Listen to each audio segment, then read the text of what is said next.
യേശു ക്രിസ്തുവിൻ്റെ നിസ്തുല നാമത്തിൽ ഒരിക്കൽ കൂടെ സ്നേഹവന്ദനത്തെ അറിയിക്കുന്നു. ഞാനിപ്പോൾ ഒരു സുവിശേഷ യാത്രയിലാണ്. അനേക ഭാഷക്കാരുടെ നടുവിലേക്ക് ഇറങ്ങിച്ചെന്ന് വ്യക്തിപരമായി അവരോട് കർത്താവിൻ്റെ വചനം പറയുവാൻ ദൈവം ഒരു നിയോഗം തന്നു. ആ നിയോഗത്തെ ഏറ്റെടുത്തുകൊണ്ട് ഒരു യാത്ര ചെയ്തുകൊണ്ടിരിക്കുകയാണ്. അതുകൊണ്ട് തന്നെ കഴിഞ്ഞ ദിവസങ്ങളിൽ ദൈവശബ്ദം എങ്ങനെയൊക്കെ കേൾക്കാം എന്നുള്ള വിഷയത്തിൽ എനിക്ക് തുടരാൻ കഴിഞ്ഞില്ല. ഞാൻ സുവിശേഷീകരണത്തിന് പ്രാധാന്യം നൽകുന്നു. പലപ്പോഴും യാത്രയിൽ നല്ലൊരു സ്ഥലം കിട്ടാത്തതുകൊണ്ട് ഒരുപക്ഷെ വിശ്രമിക്കുന്നത് വീഡിയോ ചെയ്യാൻ കഴിയുന്ന ഒരു സാഹചര്യമായിരിക്കത്തില്ല. അതുകൊണ്ടൊക്കെ തന്നെയാണ് ഞാൻ വീഡിയോ ഇടായി തരുന്നത്. എന്നാൽ ഇന്ന് ദൈവം ഒരു അവസരം ഒരുക്കി. അതുകൊണ്ട് ഞാൻ ഒരു വീഡിയോ സന്ദേശം തയ്യാറാക്കുകയാണ്. ഈ സന്ദേശം നിങ്ങൾ പ്രാർത്ഥനയോടെ കേൾക്കുക. അപ്പോൾ തന്നെ നിങ്ങൾ ആഗ്രഹിക്കണം, പ്രാർത്ഥിക്കണം. കാരണം ഞാൻ എൻ്റെ ജീവിതാനുഭവങ്ങളിൽ കൂടെയാണ് ഞാനിത് നിങ്ങളോട് സംസാരിച്ചുകൊണ്ടിരിക്കുന്നത്. കഴിഞ്ഞ ദിവസം ചെയ്ത വീഡിയോവും ദൈവശബ്ദം എങ്ങനെയൊക്കെ കേൾക്കാൻ കഴിയും എന്നുള്ള വിഷയത്തെക്കുറിച്ചായിരുന്നു. ഏദൻ തോട്ടത്തിൽ വെയിലാറുന്ന സമയത്ത് തൻ്റെ മക്കളായിരിക്കുന്ന ആദാം ഹൗവ ദമ്പതിമാരോട് സംസാരിക്കാൻ ഇറങ്ങി വന്ന ദൈവമെന്ന് ഉൽപ്പത്തി പുസ്തകത്തിൽ വെളിപ്പെടുത്തുന്ന ആ സ്നേഹവാനായ സ്വർഗീയ പിതാവ് ഇന്ന് സഭയാൻ തോട്ടത്തിലായിരിക്കുന്ന ഓരോ വ്യക്തികളോടും ദൈവം സംസാരിക്കുന്നുണ്ട്. അതേക്കുറിച്ച് കഴിഞ്ഞ ദിവസങ്ങളിൽ ഞാൻ നിങ്ങളോട് പറഞ്ഞിരുന്നു. ഒന്ന്, എഴുതപ്പെട്ട വചനം ധ്യാനിക്കുമ്പോൾ.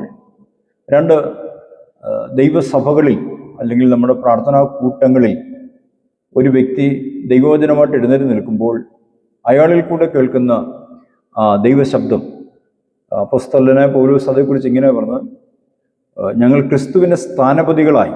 മറ്റൊരു വചനത്തിൽ പൗലോസ് അപ്പോസ്തലൻ തന്നെ പറയുന്ന ഒരു കാര്യമാണ്, ഞങ്ങൾ പ്രസംഗിച്ച വചനം നിങ്ങൾ കേട്ടു. മനുഷ്യൻ്റെ വചനമായിട്ടല്ല, സാക്ഷാൽ ആകുന്നത് പോലെ ദൈവവചനമായിട്ട് തന്നെ കൈക്കൊണ്ടതിനാൽ ദൈവത്തെ ഇടപെടാതെ സ്തുതിക്കുന്നു. വിശ്വസിക്കുന്ന നിങ്ങളിൽ അത് വ്യാപരിച്ചുകൊണ്ടിരിക്കുന്നു. വ്യക്തി വചനമായിട്ട് നിൽക്കുമ്പോൾ ആ വ്യക്തിയുടെ പൊസിഷനല്ല നോക്കേണ്ടത്, ആ വ്യക്തി എടുക്കുന്ന വചനത്തെ നമ്മൾ ധ്യാനിക്കേണ്ടതുണ്ട്. വചനം കേൾക്കുമ്പോൾ തന്നെ നമ്മൾ പ്രാർത്ഥിക്കണം, കർത്താവെ അരുളി ചെയ്യണമേ, അടിയൻ കേൾക്കുന്നു. കൊർന്നേലിയോസിൻ്റെ വീട്ടിലേക്ക് ദൈവത്താൽ അയക്കപ്പെട്ട പത്രോസ് വന്നപ്പോൾ കൊർന്നേലിയോസ് പറയുന്നത് ഇങ്ങനെയാണ്, നീ വന്നത് ഉപകാരം. ഞങ്ങൾ ഇവിടെ എല്ലാവരും ദൈവത്തിൻ്റെ മുമ്പാകെ കൂടിയിരിക്കുന്നു. വാസ്തവത്തിൽ അപ്പോസ്തലനായ പത്രോസിൻ്റെ മുമ്പിലാണ് കൊർന്നേലിയോസ് ഇരിക്കുന്നത്. പക്ഷേ അദ്ദേഹം പത്രോസിനെ അല്ല കണ്ടത്, പത്രോസിനെ അയച്ച കർത്താവിനെയാണ് കണ്ടത്. മൂന്നാമത് നമുക്ക് ദൈവശബ്ദം കേൾക്കാൻ കഴിയുന്ന കാര്യം സ്വപ്നങ്ങളിൽ കൂടെയാണ്. 2002 എനിക്കുണ്ടായൊരു സ്വപ്നം എന്നെ ഒരു പുസ്തക രചനയിലേക്ക് നയിച്ചു എന്ന് കഴിഞ്ഞ ദിവസം നിങ്ങളോട് പറഞ്ഞിരുന്നു. ഒത്തിരിയേറെ കാര്യങ്ങൾ സ്വപ്നങ്ങളിൽ കൂടെ മനസ്സിലാക്കുവാൻ കർത്താവ് കൃപ തന്നു. നാലാമത് ഇന്ന് നിങ്ങളുമായി സംസാരിക്കാൻ ആഗ്രഹിക്കുന്നത് ദൈവിക ദർശനങ്ങളെക്കുറിച്ചാണ്. ദൈവിക ദർശനത്തെക്കുറിച്ച് സുവിശേഷ ഗ്രന്ഥങ്ങളിൽ നമുക്ക് ആദ്യമേ കാണാൻ കഴിയുന്നത് മത്തായി സുവിശേഷം 17-ാം അധ്യായം 9-ാം വാക്യമാണ്.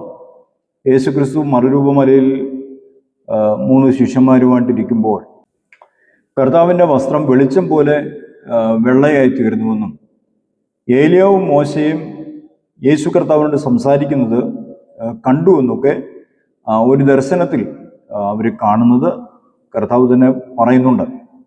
പുതിയ നിയമ പുസ്തകങ്ങളിൽ ദർശനത്തെക്കുറിച്ച് നമുക്ക് ആദ്യമേ കാണാൻ കഴിയുന്നത് അപ്പോസ്തലപ്രവൃത്തി 10-ാം അധ്യായത്തിൽ കൊർന്നേലിയോസിനുണ്ടായ ദർശനവും അപ്പോസ്തലപ്രവൃത്തി 10-ാം അധ്യായം അതിൻ്റെ 9-ാം വാക്യത്തിൽ അപ്പോസ്തലനായ പത്രോസിനുണ്ടായ ദർശനത്തെക്കുറിച്ചുമൊക്കെയാണ്. കൊർന്നേലിയോസ് ദർശനം കാണുന്നത് പ്രഭാതത്തിൽ ഏകദേശം 9 മണി നേരത്തു നിന്നാണ് നമുക്കവിടെ കാണാൻ കഴിയുന്നത്. അദ്ദേഹം പ്രാർത്ഥനയോട് ഇരുന്നപ്പോഴായിരിക്കാം ആ ദർശനം അദ്ദേഹത്തിനുണ്ടായത്. അപ്പോസ്തല പ്രവൃത്തി 10-ാം അധ്യായം 9-ാം വാക്യത്തിൽ പത്രോസിന് ദർശനം ഉണ്ടായതായിട്ട് നമുക്കവിടെ കാണാൻ കഴിയുന്നുണ്ട്. ശിഷ്യന്മാർ ആഹാരം ഒരുക്കുവാൻ വേണ്ടി പോയ സമയത്ത് പത്രോസ് പ്രാർത്ഥിപ്പാൻ വേണ്ടി വെൺമാടത്തിൽ കയറി. അപ്പോൾ അദ്ദേഹത്തിന് ഒരു വിവശത ഉണ്ടായിട്ടാണ് ഈ ദർശനം കാണുന്നത്. വെളിപ്പാട് പുസ്തകം എഴുതപ്പെട്ടത് പത്മോസ് എന്നു പേരുള്ള ദ്വീപിൽ വെച്ച് കർത്താവിൻ്റെ ശിഷ്യനായ യോഹന്നാനായിരുന്നു. യോഹന്നാൻ ആത്മവിശുദ്ധയുണ്ടായി ദൈവിക ദർശനങ്ങളിൽ കൂടെയാണ് കർത്താവിൽ നിന്നും അദ്ദേഹം ആലോചന പ്രാപിക്കുന്നതെന്ന് നമുക്ക് മനസ്സിലാക്കാൻ കഴിയും. അപ്പോസ്തല പ്രവൃത്തികളുടെ പുസ്തകത്തിൽ 2-ാം അധ്യായം അതിൻ്റെ 17-ാം വാക്യത്തിൽ അപ്പോസ്തലനായ പൗലോസ് പറയുന്നുണ്ട്, അന്ത്യകാലത്ത് ഞാൻ സകല ജനത്തിന്മേലും എൻ്റെ ആത്മാവിനെ പകരും. നിങ്ങളുടെ പുത്രന്മാരും പുത്രിമാരും പ്രവചിക്കും, നിങ്ങളുടെ യൗവനക്കാർ ദർശനങ്ങൾ ദർശിക്കും. ഇവിടെ നമുക്ക് ദർശനത്തെ കാണാൻ കഴിയുന്നുണ്ട്. ദൈവിക ദർശനത്തിന് എൻ്റെ ജീവിതത്തിലുണ്ടായ ഒരു പ്രത്യേക ദർശനം ഉദാഹരണമായിട്ട് പറയുവാൻ ഞാൻ കർത്താവിൽ ആഗ്രഹിക്കുകയാണ്. 2002 ഞാൻ പുസ്തക രചന ആരംഭിക്കുന്നത്. ഒരു സ്വപ്നത്തിന് ശേഷമാണ് എഴുതാൻ ആരംഭിക്കുന്നത്. 2008 അത് പൂർത്തീകരിച്ചു. 2006 ഒക്കെ അത് എഴുതിക്കൊണ്ടിരിക്കുന്ന ഒരു സമയമായിരുന്നു. അങ്ങനെ ആ സമയത്ത് എനിക്കൊരു ലാൻഡ് ഫോൺ ഉണ്ടായിരുന്നു. BSNLൻ്റെ ഒരു ലാൻഡ് ഫോൺ. എല്ലാ മാസവും പൈസ അടയ്ക്കുന്ന ഒരു പ്രീപെയ്ഡ് ഫോൺ എനിക്കുണ്ടായിരുന്നു. ഈ ഫോൺ കൊണ്ടുവന്ന് അന്ന് തന്നെ വളരെയേറെ പ്രാർത്ഥിച്ചു. കാരണം സാമ്പത്തിക ബുദ്ധിമുട്ടേറെയുണ്ട്. കർത്താവേ, ഒരു മാസത്തെ ബില്ല് പോലും അടയ്ക്കാതിരിക്കാൻ, അത് പെൻഡിങ് വരാൻ പാടില്ല, ദൈവം അത്ഭുതം ചെയ്യണമെന്ന് പറഞ്ഞ് കൈവച്ച് പ്രാർത്ഥിച്ചിട്ടൊക്കെയാണ് ഞാൻ ഈ ഫോണ് ആദ്യത്തെ കോള് എൻ്റെ പാസ്റ്ററെ വിളിക്കുന്നത്. 2006 അന്ന് ഞങ്ങൾ താമസിച്ചുകൊണ്ടിരിക്കുന്നത് നിരണത്തുള്ള ഒരു തമ്പി എന്ന് പറഞ്ഞ ഒരു ദേവദാസിൻ്റെ വീട്ടിലാണ് താമസിച്ചുകൊണ്ടിരിക്കുന്നത്. ഞാൻ എൻ്റെ ഈ ഫോണ് ആ വീട്ടിലേക്ക് കൊണ്ടുപോയി. കാരണം ഈ കേബിൾ ഇല്ലാത്ത ഫോണ്, വയർലെസ് ഫോണാണ്, ലാൻഡ് ഫോൺ. അപ്പോൾ ആ സമയത്തും എനിക്ക് ശക്തമായ സാമ്പത്തിക ബുദ്ധിമുട്ടുണ്ടായിരുന്നു. ഞാനിങ്ങനെ ചിന്തിച്ചു, യോസഫിന് ബുദ്ധിമുട്ട് വന്നു, ദാവീദിന് ബുദ്ധിമുട്ട് വന്നു. ആ ബുദ്ധിമുട്ടൊക്കെ മാറുകയും ദൈവിക സമൃദ്ധി അവരുടെ ജീവിതത്തിൽ ഉണ്ടാകുകയും ചെയ്തു. എന്നതുപോലെ തന്നെ എനിക്ക് വന്ന ഈ ബുദ്ധിമുട്ടുകൾ അത് താൽക്കാലികമാണ്, അത് പെട്ടെന്ന് മാറും എന്നൊക്കെ ദൈവത്തിന് എന്തോ ഒരു പദ്ധതിയുണ്ട് എന്ന് പറഞ്ഞാൽ, മറ്റു വാക്കി പറഞ്ഞാൽ ദൈവം എന്നെ കഷ്ടതയിൽ കൂടെ കടത്തിവിട്ട് ശുദ്ധീകരിക്കുകയാണെന്ന് ഒരു ചിന്തയായിരുന്നു എൻ്റെ മനസ്സിലുണ്ടായിരുന്നത് ആ കാലഘട്ടത്തിൽ. അതുകൊണ്ട് തന്നെ എനിക്കുണ്ടായ ദാരിദ്ര്യത്തെ ഞാൻ അധികം ശ്രദ്ധിച്ചില്ല. കർത്താവിൻ്റെ മുഖത്തേക്ക് നോക്കി ഓരോ ദിവസവും കർത്താവിന് സ്തോത്രം ചെയ്യാൻ ശീലിച്ചു. ഒരു ദിവസം പകൽ മുഴുവൻ ഇരുന്ന് എഴുത്തായിരുന്നു. രാത്രി ഏകദേശം ഒരു 10:30 വരെയും ആ എഴുത്ത് തുടർന്നു. അത്രയും സമയം അന്ന് ഇരുന്ന് എഴുതിയുകൊണ്ട് നടുവിനേറെ പ്രയാസമുണ്ടായി. അപ്പം ഒന്ന് നിവർന്ന് കിടക്കാമെന്നുള്ള ആഗ്രഹത്തോടെ തറയിലൊരു പായിട്ട് ഞാൻ ആ തറയിൽ കിടക്കുന്ന സമയത്ത് ഒരു പ്രത്യേക അനുഭവം എനിക്കുണ്ടാകുക. ഒരു ഇരുണ്ട രൂപം എൻ്റെ അടുക്കിലേക്ക് വന്നിട്ട് എൻ്റെ കയ്യിലിരിക്കുന്ന ഫോണ് ഒരു ബലപ്രയോഗത്തിൽ കൂടെ അത് വാങ്ങിക്കൊണ്ട് പോകുന്നതായിട്ട്, പിടിച്ചു പറിച്ച് കൊണ്ടുപോകുന്നതായിട്ട് ഒരു സ്വപ്നം എന്നപോലെ ഞാൻ കാണുകയാണ്. ഇത്രയും കണ്ടതോടുകൂടെ പെട്ടെന്ന് ഞാൻ എൻ്റെ ശരീരത്തിന് വെളി വന്നു. എൻ്റെ ശരീരത്തെ എനിക്ക് കാണാൻ കഴിയുമായിരുന്നു. അപ്പോൾ തന്നെ ഞാൻ ഉച്ചത്തിൽ വിളിച്ചു പറയുകയാണ്, യേശു ക്രിസ്തുവിൻ്റെ നാമത്തിൽ എൻ്റെ ഫോൺ തിരികെ തരിക, എൻ്റെ ഫോൺ തിരികെ തരിക എന്ന് ഞാൻ ഉച്ചത്തിൽ വിളിച്ചു പറഞ്ഞിട്ട് ഞാനിങ്ങനെ കേൾക്കുക. പിന്നെ ഞാൻ കാണുന്നത് എൻ്റെ ശരീരത്തിൽ ഞാൻ മടങ്ങി വന്നു. ആ ഇരുണ്ട രൂപം ഒരു ദയനീയ ഭാവത്തോടെ എൻ്റെ അടുക്കിലേക്ക് വരികയും എൻ്റെ ഇന്ന് ബലപ്രയോഗത്തിൽ കൂടെ പിടിച്ചുകൊണ്ടുപോയ ആ ഫോണ് എൻ്റെ കയ്യിലേക്ക് തിരികെ തരുന്നതും ഞാൻ കണ്ടു.